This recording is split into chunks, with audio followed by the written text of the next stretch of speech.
اللہ کے حضور اپنی غلطی کا اعتراف کیا جائے، اگرچہ بھول کر ہی کیوں نہ ہو۔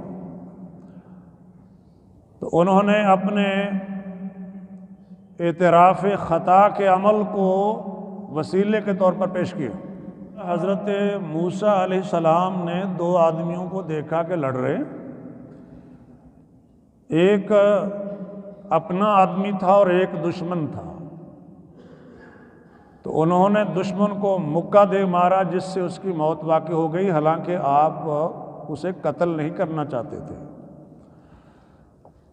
اور مکہ جو ہے وہ اعلیٰ قتل نہیں ہے، یعنی عام طور پر مکہ مارنے سے بندہ نہیں مرتا۔ اگر مکے سے بندہ مار دیا جائے تو وہ قتل خطا شمار ہوتا ہے، یعنی جان بوجھ کر قتل کرنا شمار نہیں ہوتا، اس لیے کہ یہ ایسی چیز نہیں جس سے بندہ قتل ہوتا ہے۔ اور آپ سمجھتے ہیں کہ جان بوجھ کر قتل کرنے پر اور احکام ہیں اور غلطی سے قتل ہونے کے اور احکام ہیں۔ جان بوجھ کر قتل کرنے میں قصاص کا آپشن بھی ہوتا ہے، جبکہ قتل خطا میں قصاص مائنس ہو جاتا ہے، صرف دیت باقی رہتی ہے یا معاف کرنا باقی رہتا ہے۔ تو یہ فرق ہوتا ہے غلطی سے قتل ہونے میں اور جان بوجھ کر قتل کرنے میں۔ تو حضرت موسیٰ علیہ السلام نے اگرچہ کوئی ارادہ نہیں کیا تھا اس بندے کو قتل کرنے کا، لیکن جب اس کی جان چلی گئی تو عرض کرتے ہیں رب انی ظلمت نفسی، اب میرے رب میں نے اپنے اوپر ظلم کیا ہے۔ تو اپنے اعتراف خطا کو اللہ کے حضور پیش کیا اور معافی مانگی، فغفر اللہ، تو اللہ نے انہیں معاف کر دیا۔ تو عرض یہ کر رہا ہوں کہ انسان اپنے عمل کو اللہ کی بارگاہ میں وسیلے کے طور پر پیش کرے، اور پھر جو اللہ سے مانگنا چاہتا ہے وہ مانگے، التجا کرے، دعا کرے، تو اللہ سبحانہ و تعالیٰ اس کی مانگ کو پورا کرتے ہیں، اس کی التجا مان لیتے ہیں، اور جس پریشانی میں وہ ہوتا ہے اللہ اس پریشانی سے اسے نکال دیتے ہیں۔ اسی سلسلے میں حضرت سارہ رضی اللہ تعالیٰ عنہ کا عمل کہ انہوں نے اپنے ایمان کو اور اپنی عزت کی حفاظت کرنے کے عمل کو اللہ کی بارگاہ میں بطور وسیلہ پیش کیا تھا۔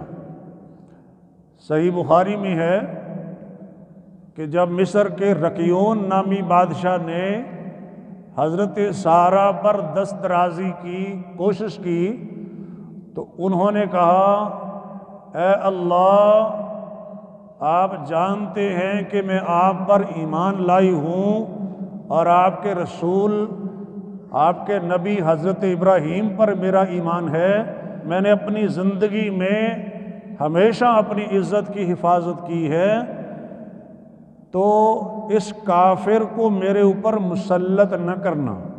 تو تین چیزیں انہوں نے پیش کی، اللہ پر ایمان، نبی پر ایمان، اور اپنی عزت کی حفاظت جو زندگی بھر کی ہے۔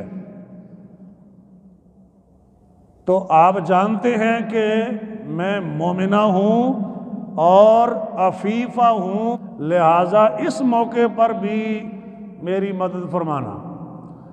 تو اللہ سبحانہ و تعالیٰ نے مدد فرمائی، کافر کو ذلیل و رسوا کیا، اور حضرت سارہ رضی اللہ عنہ کی عزت کی حفاظت فرمائی، اور انعام کے طور پر ایک لڑکی جو رکیون بادشاہ کی بیٹی تھی، حضرت ہاجرہ یا ہاجر، وہ بھی دلوائی، اور ان کی نسل سے پھر آئے حضرت اسماعیل علیہ السلام اور ہمارے پیغمبر۔